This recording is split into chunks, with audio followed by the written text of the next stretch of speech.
first attempt at the systematic extermination of a whole group of people. By industrial means, opening the way for the extension of the process of extermination to virtually the whole of the human species, a stage which he designates as post-civilized cannibalism. Post-civilizatoris and cannibalismus, in which the world is overmanned, and in which Hiroshima marks the point at which humanity as a whole is eliminatable, taught Bar. Anders's philosophy of technology is unabashedly pessimistic, leaving virtually no room for Marxist hope, communist revolution. Nonetheless, his vision of a totally reified world, and technology as the subject of history, culminating in an Anziat, corresponds to one side of the dialectic of socialism or barbarism which presides over the present epoch. Moreover, Anders's concept of an overmanned world can be fruitfully linked to the imminent tendency of the law of value to generate an ever higher organic composition of capital, culminating in the present stage of automation, robotics, computers, and information technology, on the bases of which ever larger masses of living labor are ejected from the process of production, and, indeed, from the cycle of accumulation as a whole, ceasing to be, even potentially, a productive force, a source of exchange value, in order to become an insuperable burden for capital, a dead weight, which, so long as it lives and breathes, threatens its profitability. This obsolescence of man can at the level of total capital thereby create the necessity for mass murder, inserting the industrial extermination of whole groups of people into the very logic of capital, genocide as the apotheosis of instrumental reason transmogrified into the nihilistic engine of destruction which shapes the late capitalist world. Michel Foucault's concept of biopower can also be refunctioned to explicitly link it to the basic tendencies of the development of capitalism, in which case it provides a point of intersection between the triumph of the real domination of capital economically, and the political and ideological transformation of capitalist rule, while at the same time making it possible to grasp those features of capital which propel it in the direction of genocide. The extension of the law of value into every sphere of human existence, the culminating point of the real domination of capital, is marked by the subordination of the biological realm itself to the logic of capital. This stage corresponds to what Foucault designates as biopolitics, which encapsulates both the statification of the biological, and the birth of state racism. Biopolitics entails the positive power to administer, manage, and regulate the intimate details of the life, and death, of whole populations in the form of technologies of domination. In concrete terms, this power over life evolved in two basic forms. They constituted two poles of development linked together by a whole intermediary cluster of relations.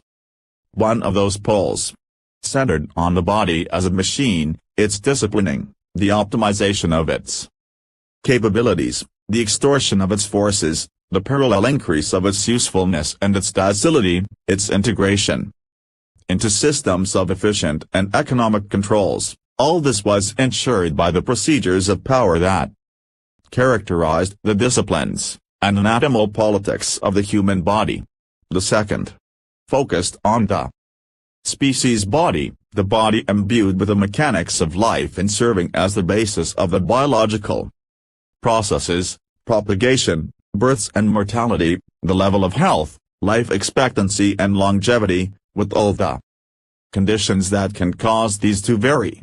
Their supervision was effected through an entire series of interventions and regulatory controls, a biopolitics of the population. Such a biopolitics represents the subjugation of biological life in its diverse human forms to the imperatives of the law of value. It allows capital to mobilize all the human resources of the nation in the service of its expansion and aggrandizement, economic and military. The other side of biopolitics, of this power over life, for Foucault, is what he terms thanatopolitics, entailing an awesome power to inflict mass death, both on the population of one's enemy, and on one's own population, the power to expose a whole population to death is the underside of the power to guarantee an individual's continued existence. If genocide is indeed the dream of modern powers, it is because power is situated at the level of life, the species, the race, and the large-scale phenomena of population. Nuclear, chemical, and biological weapons make it possible to wield this power to condemn whole populations to death. Biopolitics, for Foucault, also necessarily entails racism, by which he means making a cut in the biological continuum of human life, designating the very existence of a determinate group as a danger to the population, to its health and well-being, and even to its very life. Such a group, I would argue, then, becomes a biological, in the case of Nazism, or class enemy, in the case of Stalinism, though the latter also claimed that biological and hereditary characteristics were linked to one's class origins. And the danger represented by such an enemy race can necessitate its elimination through physical removal, ethnic cleansing, or extermination. Genocide. The Foucauldian concept of biopolitics allows us to see how, on the basis of technologies of domination, it is possible to subject biological life itself to a formidable degree of control, and to be able to inflict mass death on populations or races designated as a biological threat. Moreover, by linking this concept to the real domination of capital, we are able to see how the value form invades even the biological realm in the phase of the real domination of capital. However, while biopower entails the horrific possibility of genocide, it is Foucault's ruminations on the binary division of our population into a pure community and its other, which allows us to better grasp its necessity. Such a perspective, however, intersects with the transformations at the level of the political and ideological moment of capital. And it is to these, and what I see as vital contributions to their theorization by Antonio Gramsci and Ernst Bloch, that I now want to turn in an effort to better elucidate the factors that propel capital in the direction of mass death and genocide. What is at issue here is not Gramsci's politics, his political practice, his interventions in the debates on strategy and tactics within the Italian Communist Party, where he followed the counter-revolutionary line of the Stalinist Comintern, but rather his theorization of the political and ideological moment of capital, and in particular his concept of the integral state, his understanding of the state as incorporating both political and civil society, his concept of hegemony, and his understanding of ideology as inscribed in practices and materialized in institutions, which exploded the crude base superstructure model of orthodox Marxism and its vision of ideology as simply false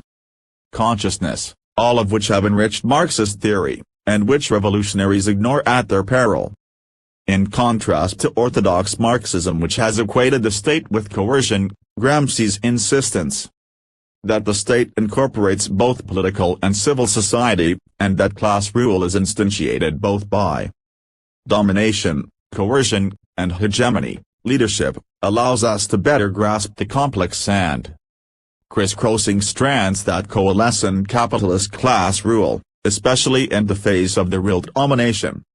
of capital in the epoch of state capitalism. For Gramsci, hegemony is the way in which a dominant class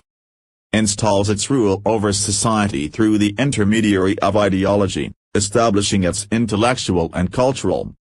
leadership over other classes, and thereby reducing its dependence on coercion. Ideology, for Gramsci, is not mere false consciousness, but rather is the form in which humans acquire consciousness, become subjects and act, constituting what he terms a collective will. Moreover, for him, ideology is no mere superstructure, but has a material existence, is materialized in praxis. The state which rests on a combination of coercion and hegemony is what Gramsci designates as an integral state. It seems to me that one major weakness of the Gramscian concept of hegemony is that he does not seem to apply it to the control exercised over an antagonistic class. Thus, Gramsci asserts that one dominates, coerces antagonistic classes, but leads only allied classes. Gramsci's seeming exclusion of antagonistic classes from the ideological hegemony of the dominant class seems to me to be misplaced, especially in the epoch of state capitalism, when the capitalist class, the functionaries of capital, acquire hegemony, cultural and intellectual leadership and control, not just of allied classes and strata, for example the middle classes, petty bourgeoisie, etc., but also over broad strata of the antagonistic class, the working class itself. Indeed, such hegemony, though never total, and always subject to reversal, revolution, is the veritable key to capitalist class rule in this epoch. One way in which this ideological hegemony of capital is established over broad strata of the population, including sectors of the working class, is by channeling the dissatisfaction and discontent of the mass of the population with the monstrous impact of capitalism upon their lives, subjection to the machine, reduction to the status of a thing, at the point of production, insecurity and poverty as features of daily life, the overall social process of atomization and massification, etc., away from any struggle to establish a human Gemeinsen, communism. Capitalist hegemony entails the ability to divert that very dissatisfaction into the quest for a pure community, based on hatred and rage directed not at capital, but at the other, at authority itself, at those marginal social groups which are designated a danger to the life of the nation, and its population. One of the most dramatic effects of the inexorable penetration of the law of value into every pore of social life, and geographically across the face of the whole planet, has been the destruction of all primitive, organic, and pre-capitalist communities. Capitalism, as Marx and Engels pointed out in the Communist Manifesto, shatters the bonds of immemorial custom and tradition, replacing them with its exchange mechanism and contract. While Marx and Engels stress the positive features of this development in the manifesto, we cannot ignore its negative side, particularly in light of the fact that the path to a human Gemeinsen has so far been successfully blocked by capital, with disastrous consequences for the human species. The negative side of that development includes the relentless process of atomization, leaving in its wake an ever-growing mass of rootless individuals, for whom the only human contact is by way of the cash nexus. Those who have been uprooted geographically, economically, politically, and culturally, are frequently left with a powerful longing for their lost communities, even where those communities were hierarchically organized and based on inequality, for the certainties and truths of the past, which are idealized. The more frustrating, unsatisfying, and insecure the world of capital becomes, such longings are most powerfully felt within what Ernst Bloch has termed non-synchronous strata and classes. These are strata and classes whose material or mental conditions of life are linked to a past mode of production, who exist economically or culturally in the past, even as they chronologically dwell in the present. In contrast to the two historic classes in the capitalist mode of production, the bourgeoisie and proletariat, which are synchronous, the products of the capitalist present, these non-synchronous strata include the peasantry, the petty bourgeoisie, and, by virtue of their mental or cultural state, youth and white-collar workers. In my view, Bloch's understanding of non-synchronicity needs to be extended to segments of the working class, in particular those strata of the blue-collar proletariat which are no longer materially synchronous with the high-tech production process upon which late capitalism rests, and the mass of workers ejected from the production process by the rising organic composition of capital and its concomitant downsizing. In addition, The even greater mass of peasants